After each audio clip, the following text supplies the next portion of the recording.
नमस्कार विद्यार्थी मित्रांनो, आज आपण पाहणार आहोत इयत्ता 7वी विषय इंग्रजीचा घटक लँग्वेज स्टडी आणि सब युनिट आर्टिकल्स. इंग्रजीमध्ये एकूण किती आर्टिकल्स आहेत, ती वापरायची केव्हा व ती वापरत असताना कोणकोणते नियम लागू होतात याविषयीची माहिती आपण या पाठामध्ये संपूर्णपणे पाहणार आहोत. आता आपण जाणून घेऊया की इंग्रजीमध्ये आर्टिकल्स म्हणजेच उपपदे आहेत तरी किती आणि कोणकोणती. तर इंग्रजीमध्ये 3 उपपदे आहेत. There are 3 articles in English.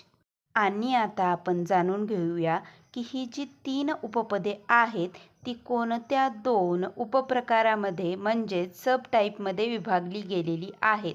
तर these 3 articles divide into 2 types, definite article and indefinite article. Definite article म्हणजे निश्चित उपपदे आणि या निश्चित उपपदामध्ये द या एकमेव उपपदाचा समावेश होतो. तर इनडेफिनेट आर्टिकल म्हणजे अनिश्चित उपपदे आणि या अनिश्चित उपपदामध्ये इंग्रजीत अ आणि ॲन या 2 उपपदांचा समावेश होतो. आता आपण जाणून घेऊया डेफिनेट आर्टिकल्स म्हणजेच द याचा वापर कोणत्या नामांपूर्वी करायचा व तो वापर करत असताना कोणकोणते नियम लागू होतात याविषयी सविस्तर माहिती आपण पाहूया. द या उपपदाचा उपयोग म्युझिकल इन्स्ट्रुमेंट्स म्हणजेच वाद्यांची नावे यांच्यापूर्वी द हे उपपद वापरले जाते. उदाहरणार्थ तबला, गिटार, ड्रम यासारखी वेगवेगळ्या वाद्यांची नावे जेव्हा येतात तेव्हा या वाद्यांच्या नामापूर्वी द हे निश्चित उपपद वापरले जाते.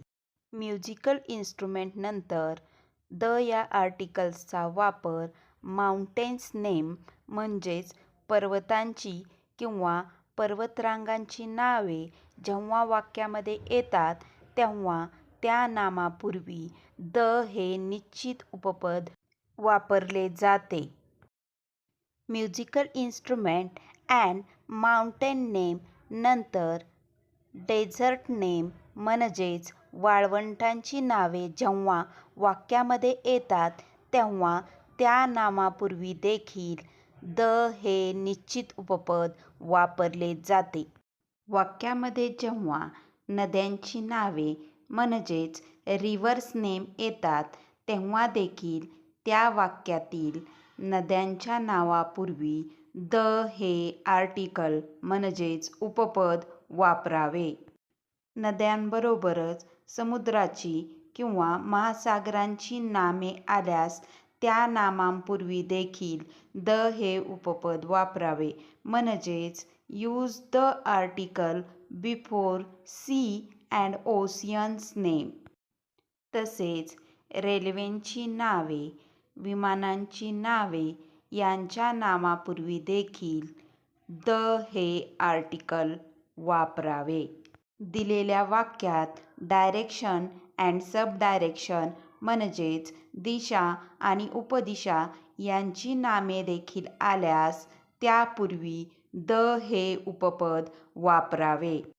तसेच दिलेल्या वाक्यात न्यूजपेपर म्हणजेच वर्तमानपत्रांची नावे आल्यास या वर्तमानपत्रांच्या नामापूर्वी देखील द हे निश्चित उपपद वापरावे.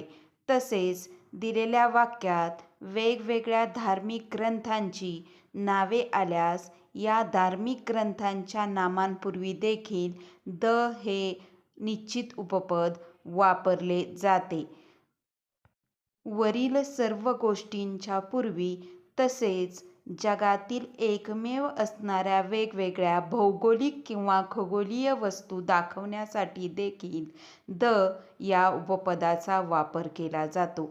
फक्त खगोलीयच वस्तू नाही तर जगामध्ये असणाऱ्या ताजमहल, आयफेल टॉवर यासारख्या एकमेव असणाऱ्या वास्तूंच्या नावापूर्वी देखील द हे निश्चित उपपद वापरले जाते. अशा प्रकारे द हे उपपद musical instrument, mountain and desert name, river, sea, ocean name, train, aeroplane name, direction name, newspaper name, religious book name and universal things यांच्या पूर्वी वापरतात. राहिलेल्या अ आणि ॲन या उपपदाची माहिती आपण पुढील व्हिडिओमध्ये पाहूया.